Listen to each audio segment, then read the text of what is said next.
Now it's March 31st, and that means that Obamacare Decision Day is here. Across the country, thousands of people logged on to sign up for health care. So many, in fact, that the site went down again for several hours this morning. So if you're thinking about signing up and you have some questions, then we have someone here to help us out. Actually, we have the person to help us out. It's Health and Human Services Secretary Kathleen Sebelius. Good morning and welcome, Secretary Sebelius. Good morning. Great to be with you, Alana. I'm wondering when the actual cutoff date is for New York State. It seems like some states are different than others. I'm not sure when my plan has to be finalized before it's fully covered, and if it's not, do I receive a penalty for that?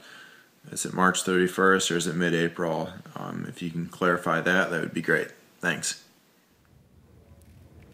So, Secretary Sebelius, can you clear that one up for Laird?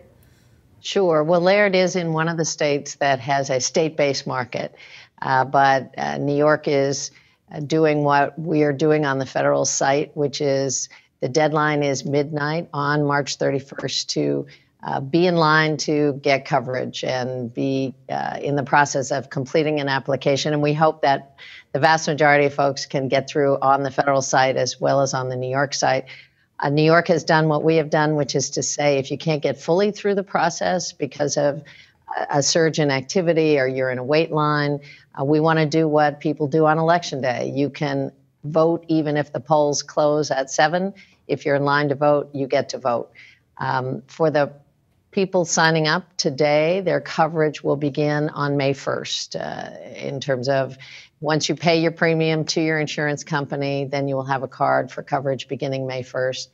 And finally, Laird, you will owe a penalty if you choose not to sign up, choose not to follow the law. Then actually you pay a fee when you pay your 2014 taxes of $95 or 1% of your family income, whichever is greater. And that's to make sure that if you come through the doors of an emergency room, if you get treated and can't pay those bills because you don't have any insurance coverage, somebody else picks up that cost. So you're helping to contribute back to the healthcare pool. My 28-year-old daughter is in graduate school and has insurance through the university. She's set to graduate in August 2014, and she may or may not, to her, and she may or may not have employment before she graduates. Here's the tricky part. She was recently diagnosed with a chronic illness that has cost to date a couple $100,000. So needless to say, she cannot be without insurance. However, she's employed she's insured as of today, 3/31, but in August, she may not be. So what does she do? Well, and that's a great question, and I'm sorry about her diagnosis, but I'm so happy that now we have in place for her and millions of people like your daughter the guarantee that whether or not their job comes with coverage, they can't be locked out of the market based on a pre-existing health condition. So this is a brand new day. She will qualify when she loses her student health insurance for what is called a special enrollment period.